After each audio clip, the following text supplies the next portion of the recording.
Welcome to Midlife Matters. I'm Marie, and each week I'm joined by my friends Julie and Mindy to talk about all the topics keeping women in the middle years up at night. I'm sure many of you have been or will be hosting family and friends over the holiday season. We thought this would be the perfect time to re-air our episode on hospitality. That was number 7 for us, so it's new to many of you. Hospitality can be intimidating, and today we're talking about ways to make people feel welcome both in and outside our homes.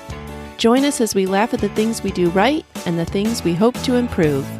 Hey guys, it's good to see you this morning. Hey girls, good to see you. I'm always so glad when we get together like this and share what's been going on in our lives and talk about a topic that we are all interested in. We're going to be talking about hospitality. Yeah, this topic excites me.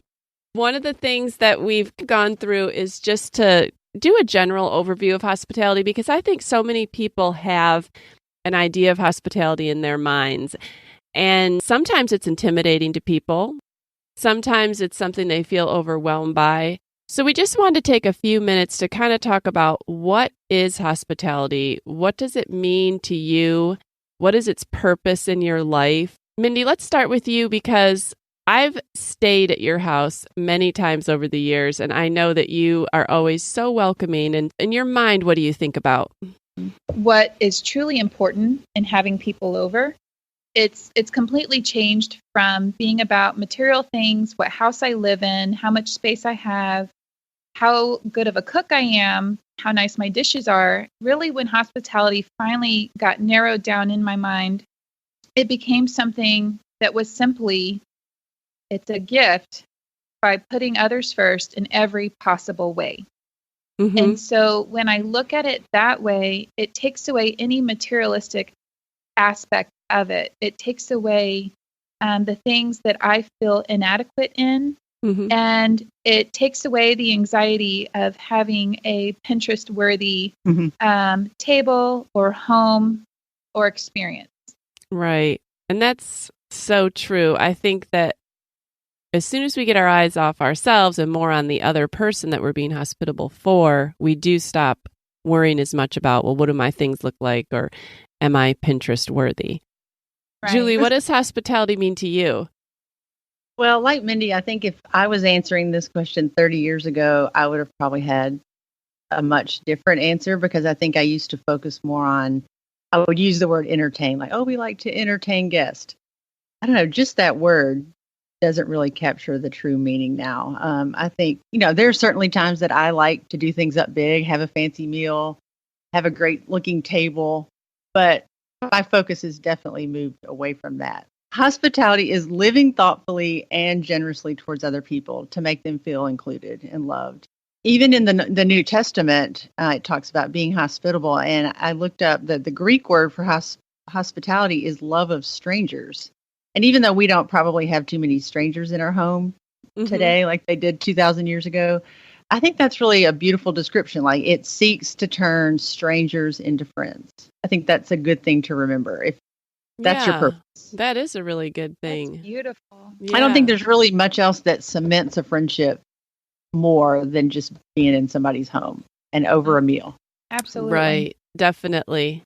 When I was thinking about hospitality, I was thinking that it's making someone feel loved and wanted and welcome in my home. And I do agree with you, Julie. Like, I don't know if you can really be besties, I'll use that term, or just a really good friend of somebody if you've never been in their home, because that is a huge part of your life. And the same thing, if I haven't had someone in my home, then I don't feel like they really know me. There's too many ways that you can put on a show or hide yourself outside of your home. But when you invite someone into your home, or they do the same for you, you really get to know that person on a more meaningful level. And I was thinking about hospitality, and I just wanted to share this little story. My parents were always very hospitable. They regularly had people over for dinner and groups that met at our house, and out-of-town guests stay at our house. We never had a lot of money when I was growing up, and we were particularly poor when I was in elementary school. So one year, I remember overhearing them tell this story to one of their friends. One year, they had to bring a gift to a Christmas party for a Dirty Santa exchange. It was probably their Sunday school adult Christmas party or something. And they didn't have money to buy a gift, so they took a gift box and they wrote in the top of that box, "You're invited over to our house for a Mexican meal." And they wrapped it up. And I remember them telling their friend that that was the most popular gift at the party. Everybody wanted to steal that gift. Well, the impression that that left in my mind was that hospitality was more important to those people than any stuff they could have gotten in that Christmas exchange. Wow. And I remember my parents were so happy about that. And then I remember them later. I don't remember who won, but I do remember them having that couple over for a Mexican meal and my mom preparing and talking about it. So they just always really gave a great example of hospitality, and seeing it from a young age made it seem like it was an important part of life. Yeah, what a great story and memory that you have, and a good example. Yeah. So we were thinking about hospitality, and it's not just for the home. What are some other places that people can be hospitable? Well, I think you can be hospitable at church, and Marie, I think this is where I've seen a good example from you. Like in Sunday school, if a new couple comes in, you're always the first one to go over and greet them. And, because I've been to classes or churches where not one person spoke to us, and that is just such a horrible feeling. But I think eating with your coworkers is a great way. I know during my break, I got to eat with other people that I worked with. I think it could be even like organizing meals for somebody that has had surgery or had a baby recently. It doesn't have to occur in the home every time. I think it could be something as simple as meeting someone in a coffee shop or a restaurant for lunch. What about you, Mindy? Can you think of any other places where hospitality can be practiced?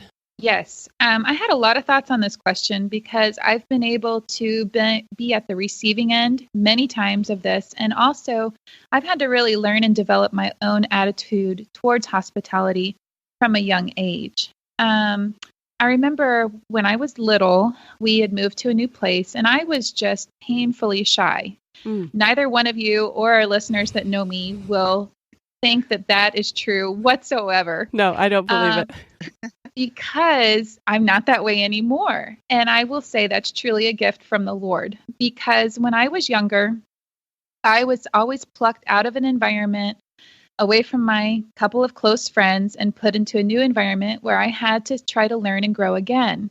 I remember going through a stage of sitting back, trying a new church, being in elementary school, middle school, high school, and thinking, well, nobody's talking to me. They're just so mean. Like I'm brand new. Don't they want to get to know me?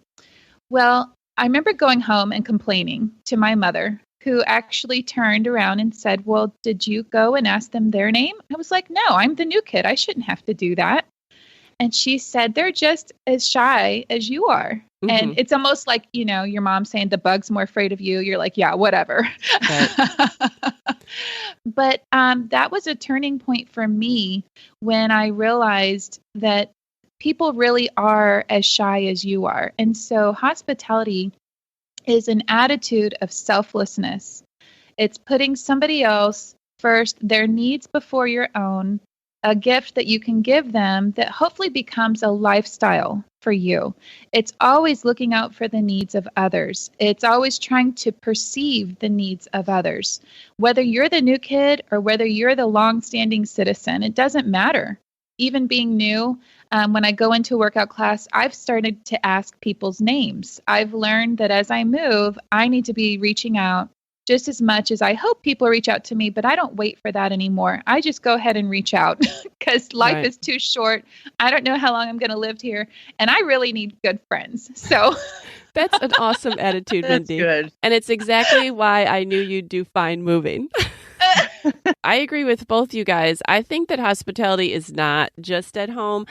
I love it when I go somewhere and someone is welcoming, whether it's to a new class or even if you're just going to go meet the teacher night and somebody in your child's class comes up and says, "Hey, I know so-and-so," or "We're so, my daughter spoke highly of your daughter," and anything like that makes you feel so welcome and a part of things. But an interesting question that Julie and I were talking about and she posed was, is hospitality a gift? And I just was trying to think, it definitely is characterized as a gift in the Bible, but I think a lot of times we hide behind that and we say, "Oh, I just don't have the gift of hospitality." And I don't believe that you need to have the gift of hospitality to be hospitable. What do you guys think? Right. I think it is a spiritual gift, but I don't think if you don't have that gift that you get a pass. I think the Bible commends hospitality to all believers. That, like Mindy said, it's sacrificial. It's thinking of others before yourself. So those are all biblical principles. Mm-hmm. It's like the fruits of the Spirit. I mean, you can't know Christ and say, I just don't really love people, and that's just not who I am. Right. First, I think the Lord has to change our own perceptions of what it is. He really has to do a work in you. And then it is a sacrificial, loving gesture that you have to practice and learn. And I think another difference in biblical hospitality is it's offered without expecting anything in return.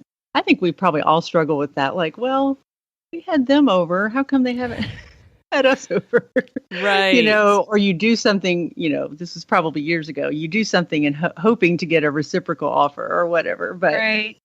True biblical hospitality is just doing it because it's the right thing to do. And okay, so I don't know if Marie can agree with this, but anybody out there that has more than 2 children will notice that your invitations suddenly begin to drop off with each added child.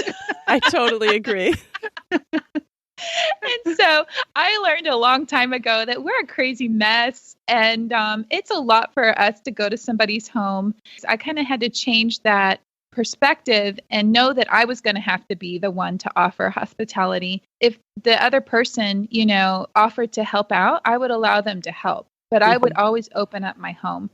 And I will say that this gift or this sacrificial giving of hospitality, it hits me differently depending on the length of stay. So, if this is a one-night affair, that's a totally different type of giving than if it's somebody that's staying in your home and then for how long they're staying in your home. Mm-hmm. So that is at the point where I really do run to the Lord because I do need his help. It's hard to continue to give a gift of hospitality over 6 days, 7 days, 12 days, Right. I don't think I've ever been called on to give the hospitality over 12 days. I think I would not be doing this podcast right now. I would not be doing this podcast right now had I been called on to do that. And just at this point, I think we can make a distinction also, because we're going to talk about this a little bit further on. I do think there's a distinction in levels of hospitality. Having one couple in your home for dinner 3 hours is a different level of hospitality from having a family with 5 kids over for 3 hours, to having, hosting your Sunday school party, to having a guest pass through for the weekend, to having somebody come and stay for 2 weeks. Like, there are different levels of hospitality, and we can be good at one, maybe not so good, understandably, at others. We can have ups and downs. Struggling in a certain area of hospitality doesn't mean that we're failing. It could just be the natural byproduct of that's a hard work. Yes. Okay, what are the biggest hindrances or anxieties to hospitality? Because I think a lot of people just immediately hear, "Oh, I have to have people in my home." Well, I'm just going to clam up at even the thought. Well, I think when you invite someone into your home, you're kind of letting them into the inner sanctum, to say, here we are, you're opening yourself up to judgment. Mm-hmm. You're letting people see how you spend your money. You're letting people see your style. You're letting them critique your culinary skills or lack of. Mm-hmm. And I think there's just that fear of not measuring up. And Yes. especially with social media and Pinterest, and Oh, you just yeah. have more to compare yourself to now. Right. And I to touch on what you said, Marie, I think no matter what level of hospitality you're planning, it takes time and energy.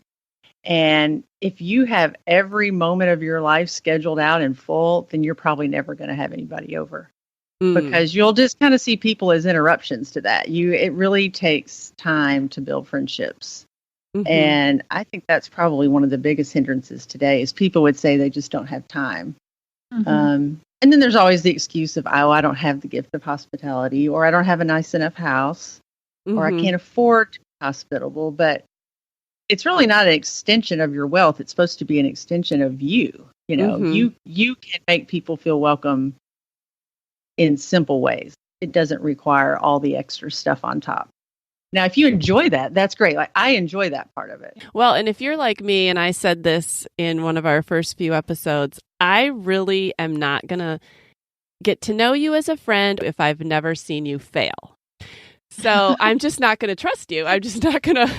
Is that why we're such good friends? If I've never seen one mess up in your life, then we're probably not going to be good friends because I don't feel like I really know you. And just when Julie was saying, I didn't even think about this when I was thinking about what we were going to talk about. When Julie was saying, you're really inviting them into the inner sanctum and letting them get to know you. I was remembering that John and Julie invited our family on vacation with them. And we went on vacation several years together in a row. But one of the reasons that I enjoy John and Julie so much today is that I got to see them get At our mad at, worst. yeah, get mad at their kids, lose their temper, maybe be a little miffed at each other, their kids mouth off. Like, those things make you human. Those things Yes. make me want to be your friend because I think, oh, I can let my guard down because my kids mouth off, because I Yeah. lose my temper, because we're not going to be able to go 7 days in perfect family harmony either. I was going to say that if you're willing to let other people see your imperfections, then you're giving them permission to do the same. Yes. I think vulnerability begets trust, and it makes, sometimes if you make the first move, it'll give somebody else the freedom to reciprocate, to do the same. How about you, Mindy? Do you feel like there are some hindrances and anxieties that keep you from being hospitable? Well, I do feel like, really, just like Julie said, and like you've said, the biggest hindrance is just our expectations of ourselves. The perceptions that we have that things need to be perfect. It's probably the biggest thing that's changed about myself and being able to be hospitable is, first of all, with each child, you're humbled even more than you thought you could possibly be before. Like, I totally agree. So with each child, my expectations just became, I'll say, more realistic. Mm-hmm. And I learned with moving and with children and with life stages that being myself quickly allowed other people to be themselves. And I had much more real friendships.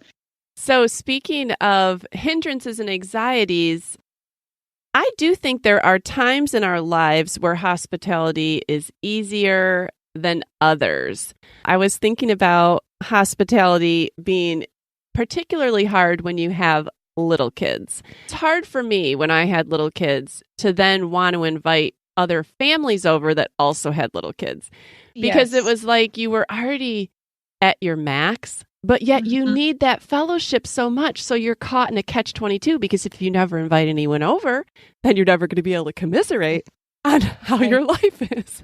But if you do invite them over, you feel like you'll be living in a tornado after they left or while they're there.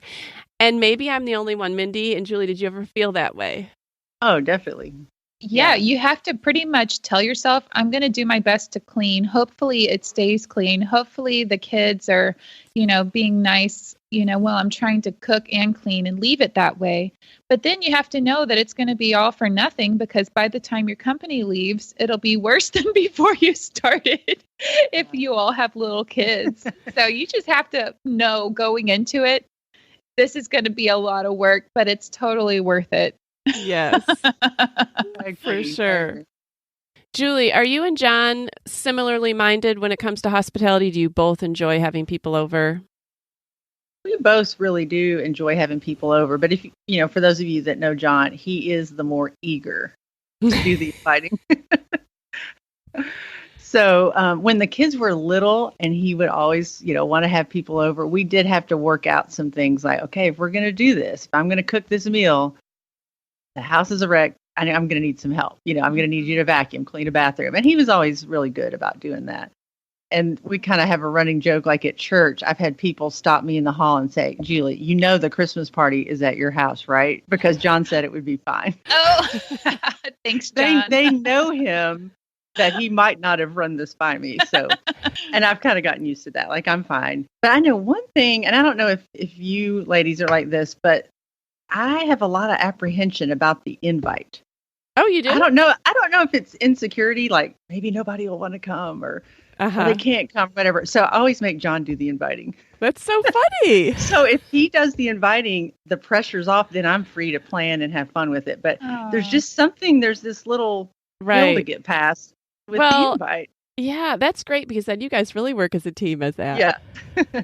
Bryce and I have had to grow a lot in the area of hospitality. I don't know that he totally understood what it was like when the 4 kids were little and I would try to prepare to have company in our home. And we regularly had family coming and staying for longer periods of time. So, whether it be just one night, friends for dinner, or family coming and staying and preparing rooms, I don't know that he fully appreciated what that took to try to keep the house clean, not just cleaning it, but keep the house clean while planning a meal and things like that. He and I have really grown a lot together. And I'd have to say as a couple, we've had to talk about this a lot because we have determined that it's worth the conflict, it's worth the stress to figure it out. Let's talk hospitality specifics. What makes you feel welcomed in someone else's home? For you, what is something that, I feel really comfortable here? I'm sorry, but the first thing I thought of is just if they ask. That is what I have down. I wrote, the invitation is number 1. Please, just inviting me makes me feel welcome. That's exactly what I said. I thought, is this a good enough answer? But just the invitation is an honor because you are getting invited into their little private world. Yes. And it just makes you feel great. All right, listeners, 3 out of 3 people say the invite is all you need. Just invite someone. Yes. I'll tell you, we have some really good friends in Georgia, Tony and Holly.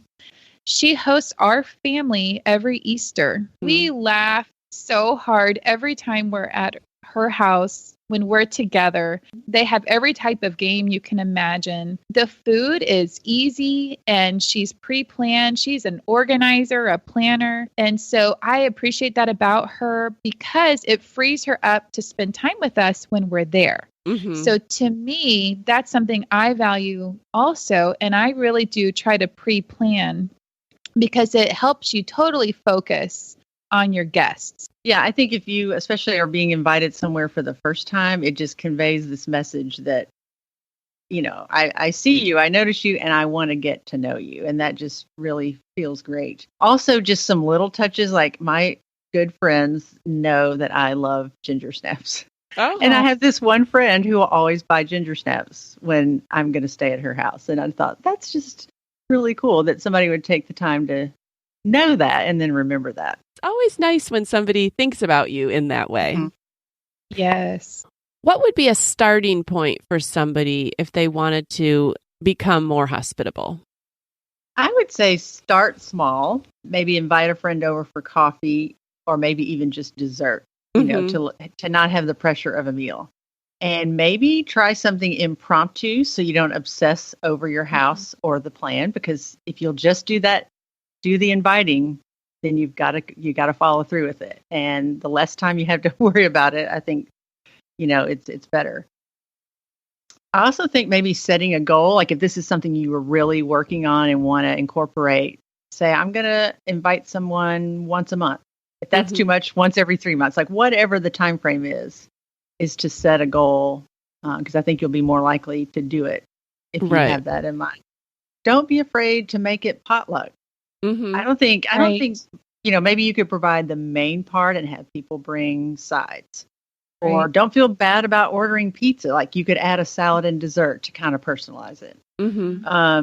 One good thing that I've just kind of experienced recently is I now have a go-to meal that either you can have a meal in mind so that you don't have to think much about it, or you could always have those ingredients on hand. But my meal was something I discovered at Costco. It was this ravioli lasagna that they make, in their store. And I bought it a couple months ago, and it was so good. I said, if we ever have company, this is company-worthy food. Because I usually like to make my own stuff, make it homemade, but I thought I could totally serve this to people. So the day after Thanksgiving, some friends of John's were in town visiting some other family, and they were talking back and forth, and John said, hey, why don't you guys come over for lunch or dinner between your shopping? And they were, oh, no, we can't do that. That would be too much on Julie, and I said, no, that is fine. And I went to Costco, got that meal, totally just had to stick it in the oven.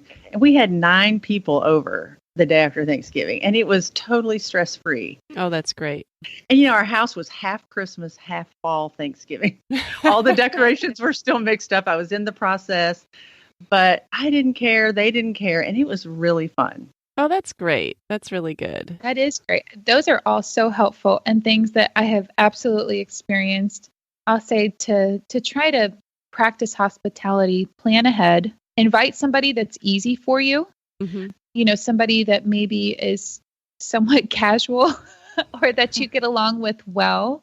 Allow others to help. I totally agree with that. And not feeling like you have to do absolutely everything. People really don't feel as bad about coming to your house if they can bring something. I genuinely want to help because I know I have a large family. Shoot for fun, not perfection. That's perfect. That was a big deal to me. If everyone can have a good time, if you can laugh at the imperfections, if you can laugh, I will say this about myself. One Thanksgiving, my turkey never cooked. Never. I was hoping you could tell the story. Horrible story. And that morning, it was a day of tragedy from the beginning. I cut my fingers, 3 fingers sliced on a green bean can lid. We had a house full. I had invited neighbors over. So 3 fingers sliced, turkey never cooked. My son was run over by another child in a wheelchair. That's not even a joke. That actually happened. On the same day? Yes. It was like, I couldn't believe it. I was so out of my mind. So, it was something, it was trying to then laugh through the imperfections of the day. So the first thing was, hey, let's have dessert first, oh yeah, that'll be fun as we wait for the turkey to cook, Then an hour later it was, okay, let's pull out the sides because I had been reheating them all day. It was the worst. I loved how you were posting throughout the day too. Oh my gosh. It was like, turkey's still not done. Turkey's still not done. To this day, I wanted to shoot the turkey with a gun. I wanted to tie it to the back of the minivan and drive it around the block. I was so mad at this turkey. I don't know what happened. I really don't. Because I had cooked 8 turkeys before that because I was used to hosting. That put me in a place of humility, total and utter humility. Everyone got such a kick out of it. And to this day, it is still the funniest story, the Thanksgiving, that I ended up having to get my fingers glued the next day because they were such deep cuts. Well, Mindy, I actually think of that story every time I have to make a turkey, and I'm frustrated because I've checked it 3 times over the course of an hour, and it seems like the thermometer is not progressing. And then I think, well, at least my fingers aren't sliced open. That's right. I don't have a house full of people right this second.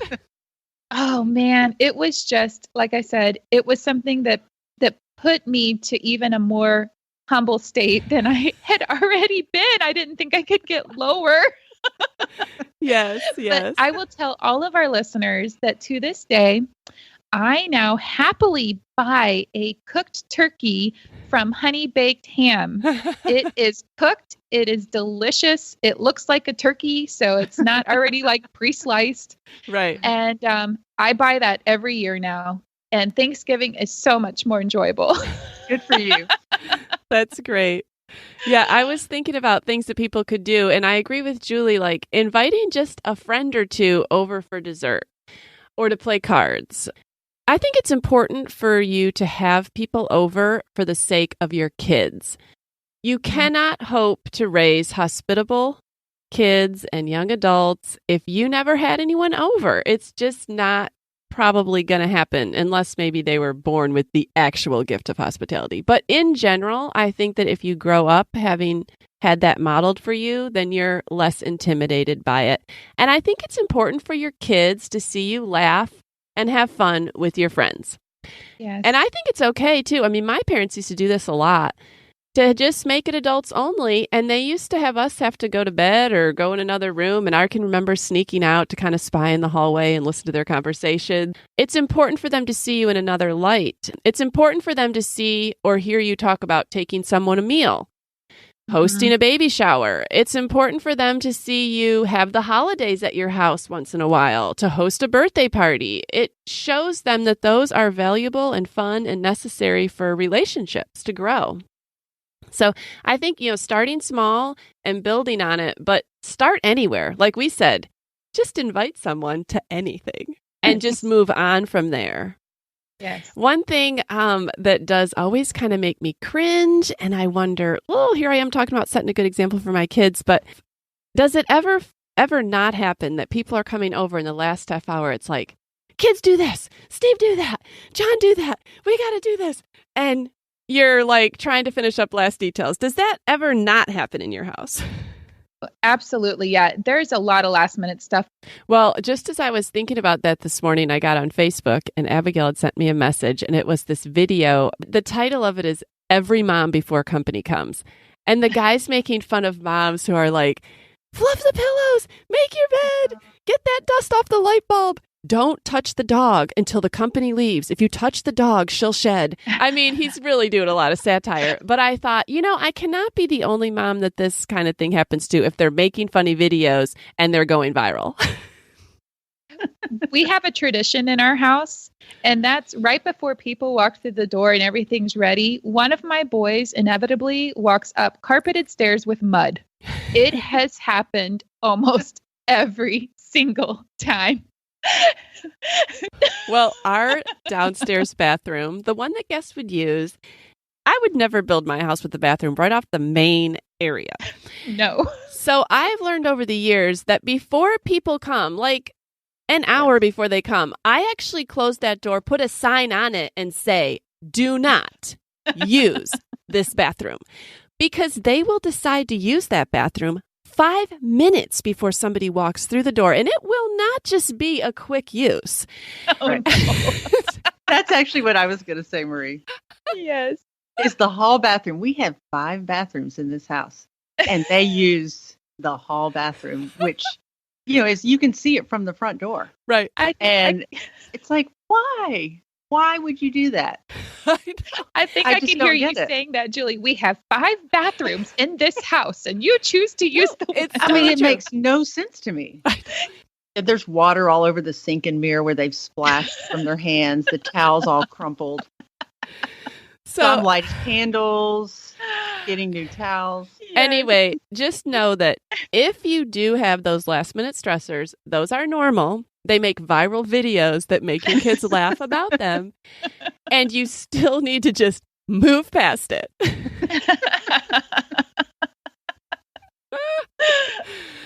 All right. So I'm going to just totally leave this area of expertise to you, Julie and Mindy, because we're going to talk about how to set up a guest room for guests. And I know that you guys host guests frequently in your home. So what do you consider just some of the touches that you put on a room to make it more welcoming? Well, this has changed for me over the years because I've had different size homes and different amount of people in it. When we're going to have company for a long time, depending on what size home and the children that we had, I really tried to give our guests a room to themselves with a comfortable bed and their own bathroom. Now, sometimes that has meant that 4 children are sharing my bathroom with me. But I have felt over time that that was really a gift that I could give them. And I would chart out shower times to get all of 6 of us through the shower in my bathroom. But I knew I could guarantee that the guest toilet would stay clean and the guest room would stay clean. Then it's really just clean sheets, clean pillows, clean blankets, extra blankets for the room. They will inevitably need an extra blanket. Clean towels, washcloths for their bathroom, extra toilet paper, soap is always a must. They always needed lamps by the bed. I knew that they would want to be able to see. They need electrical outlets that are visible and not overused so that they can plug in their phones. And then I like to also have kind of a little basket of food, granola bars or crackers, water bottles that they can grab because they're going to be hungry. Maybe they didn't like the dinner you made or, or they need some water in the middle of the night. They don't want to have to go traipsing through the house. And I'll also say night lights in the hallways. Those are all great ideas. How about you, Julie? Well, I think Mindy pretty much covered it all. I do think it's good to have some of their favorites on hand if you know them. I do always have a little basket of toiletries, bottled water, snacks, because sometimes people take medication at night. And like you said, they may not feel comfortable in their pajamas coming down to the kitchen or having to root through your pantry for a snack. And then I like to show them where things are in the pantry and the fridge, like for breakfast. If they get up early, I want them to feel like they can go ahead and eat. Like if I've made a casserole or whatever, they can go ahead and heat it up. They don't have to wait on me. Oh, one other thing too, Mindy, you mentioned a light by the bed, is I keep my magazines that I get, like Southern Living or Coastal Living or whatever. No, that's a great idea. Keep all those old copies up by the bed in a basket just for, I know that's kind of fun to just read before you go to bed, or if you wake up in the middle of the night and can't sleep. Or the biggest hosting opportunity that we had was this last May when our daughter graduated from high school, and we were hosting family from way out of town, hours and hours away out of town. And so our house hosted 18 people for over the course of a week. That's amazing. And so this was an absolute event. Our home became a bed and breakfast. And at that level of hospitality, it just takes a lot of planning. Bryce had actually made an Excel spreadsheet of everyone's arrival times, departure times.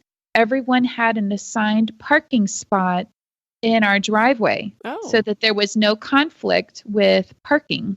We had a record of events, and every meal was planned. It was so much fun. Everyone had a blast. We have never had both sides of our family in our home like that before. Oh, what a special time, because you didn't know at the time that you would move 11 or 12 hours away from both sides of your family, and that this was a big celebration in your family's life, and you'll always have that wonderful memory.